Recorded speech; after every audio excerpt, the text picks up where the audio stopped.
Easy Dreamers, welcome back to another lesson with me, Tom. Today we're looking at 10 English phrases that are super useful for the workplace. So if you work in an office environment that uses English, this is the lesson for you. Let's get going.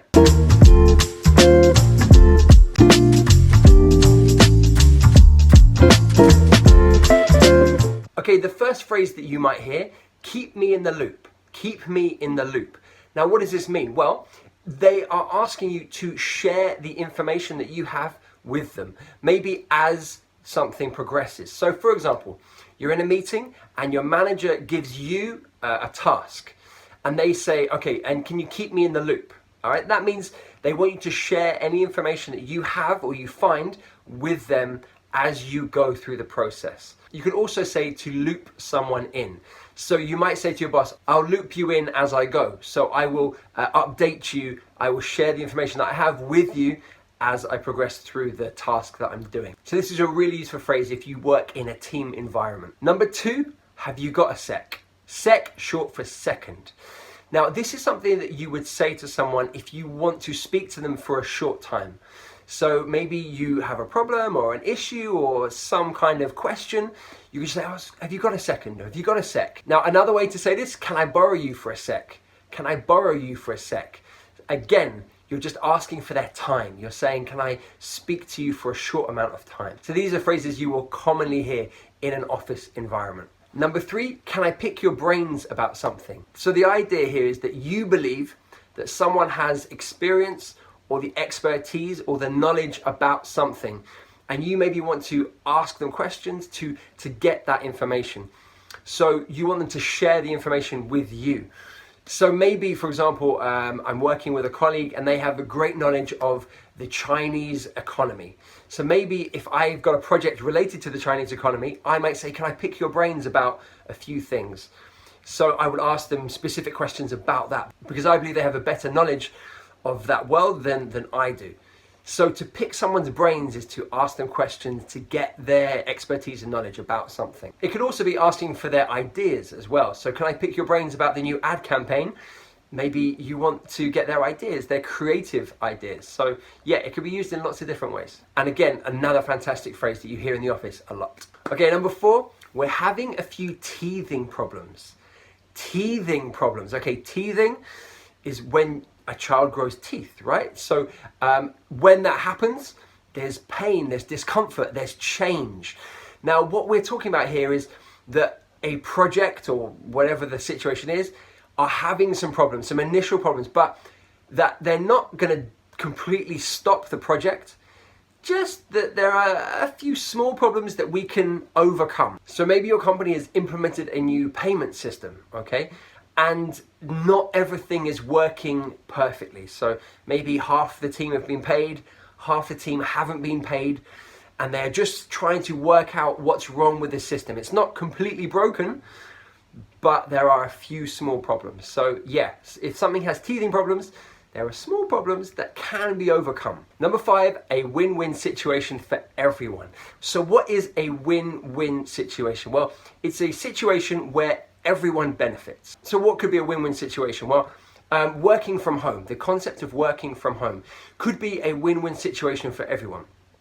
The employee gets to stay at home, they don't have to commute. So the employee could stay at home, they don't have to commute. So what could be a win-win situation? Working from home, the concept of working from home. So for the employee, they get to stay at home, they don't have to go and commute to work. And for the employer, maybe they have more space in the office. Okay, so it's less crowded and they have more, maybe they have lots of staff and fewer desks. So they don't have to rent a huge office space, something like that. So it's a win-win situation for everyone. Both sides benefit. I guess you could have a lose-lose situation as well. That's possible. Number 6, you'll hear this a lot. Let's think outside the box. The idea of thinking outside the box is to think creatively, to think in a way that we haven't done before. So it's not the norm, it's not what we normally do. If we think outside the box, we think of alternative solutions, or we think more creatively about a problem.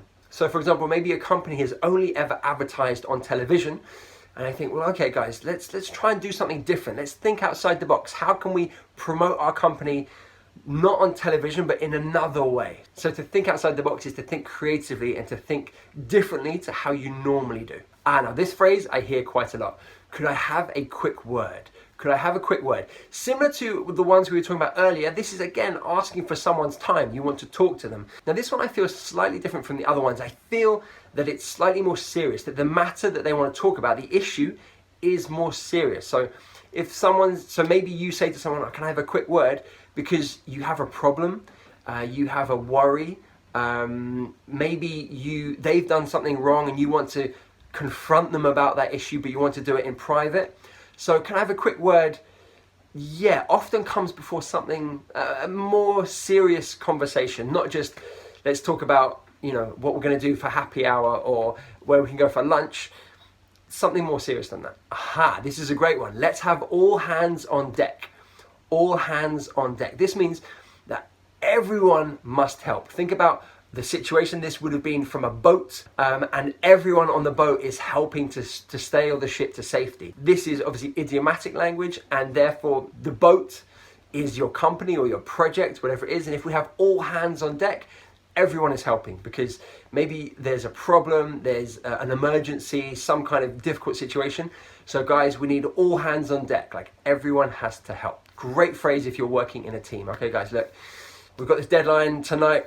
We need all hands on deck. We need everyone to help. I think we've got to go back to the drawing board. So to go back to the drawing board. This means to rethink your idea, to rethink your plan.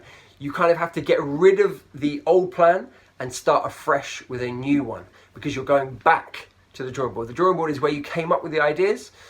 Now you've got to go back there, okay? So maybe the idea that you came up with is not going to work. Maybe it's too expensive or it's too ambitious.